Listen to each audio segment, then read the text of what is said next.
Ibu Shandy ini pada saat ke Jakarta, Ustadz, berapa bulan pada saat Jakarta? Dia hakim umur 1 bulan. Itu sampai Sekarang. Jadi udah 1 tahun. Oke, dan itu secara ekonomi sampai susah pada saat itu ya? Iya. Sama sekali benar-benar habis ongkos. Habis semuanya? Iya. Dan akhirnya katanya ada orang membantu di Facebook, Ustadz.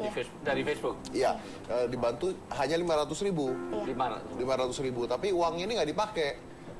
Jadi uangnya bukan dipakai untuk kebutuhan, tapi diputar ya? Diputar untuk jualan kerupuk. Untuk jualan kerupuk. Dan Karena saya pikir kalau kita hanya pakai uang makan segini, nanti akan habis. Nanti bagaimana lagi nyarinya? Kalau diputar jualan kan saya bisa pakai untuk keuntungannya. Betul.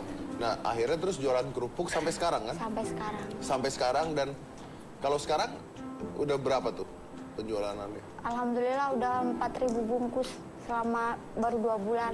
Wow. Dalam waktu 2 bulan 4.000 bungkus? Iya. 4.000. Satuannya dijual berapa, Bu? 6.500. 6.500. Itu gimana? Di distribusinya gimana?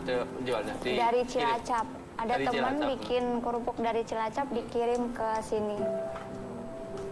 Jadi alhamdulillah selama 2 bulan udah 4.000 bungkus kejual. Dan ini Ustadz keuntungannya itu dibagi lagi untuk bantu anak-anak yang lain, betul Ibu Shandy? Betul.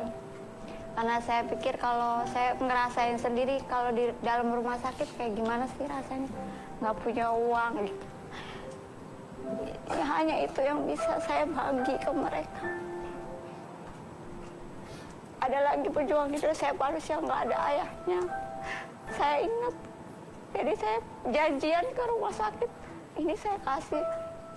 Kenapa kamu bisa ngasih saya, kan kamu butuh untuk hakim. Enggak, ini hasil jualan kerupuk saya. Alhamdulillah bisa untuk ongkos ke rumah sakit. Karena katanya dia benar-benar nggak pegang uang sama sekali. Alhamdulillah dari situ saya sepakat sama suami. Gimana kalau ini sebagai rasa syukur saya jualannya cepat, laris gitu. Sebagian kita sisihkan, yaitu itu semua terserah kamu. Terakhir kemarin ada informasi dari teman, ada pejuang juga hidup saya Paulus di Surabaya. Dia benar-benar nggak punya ongkos untuk ke rumah sakit juga. Saya minta PIN BB-nya, saya bilang saya minta nomor rekeningnya, tapi dia nggak kasih. Saya tanya lagi ke orang yang pernah transfer ke dia, saya transfer. Alhamdulillah bisa untuk beli susu. Bisa untuk beli. Itu dipotongnya berapa dari yang? Rp500 dari, saya untung 1.500. Untung 1.500? Yang Rp500 saya kasih celengan khusus, kalau udah banyak saya tukerin.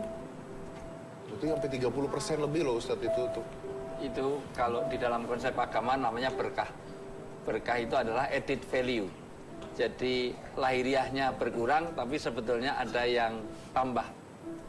Jadi ya kayak orang itu sedekah itu Rp500, tapi sebetulnya dia akan dapatkan lebih dari itu semuanya. Artinya dapat ketenangan, dapat jadi anak jadi nurut, kemudian suami nggak biasanya galak jadi nggak galak. Itu bagian dari itu semuanya. Jadi itu namanya berkah. Saya cukup berempati karena saya juga mengalami tidak sampai menderita begitu, tetapi adik saya yang nomor 7 juga kena polio. Dan sampai hari ini pun juga kakinya cuma 1 yang sehat. Cewek lagi, jadi memang luar biasa.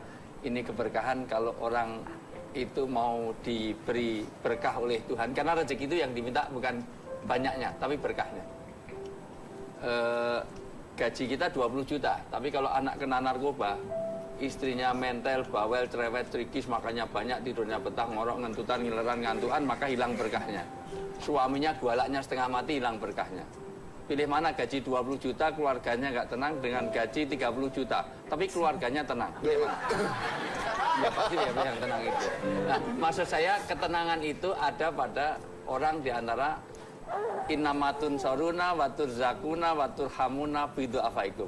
Berkahnya rezeki, kasih sayang Tuhan, dan Bahkan pertolongan Tuhan diberikan pada orang yang peduli pada sesama. Tapi ada juga orang-orang yang misalnya berpendapatan luar biasa banyaknya, tapi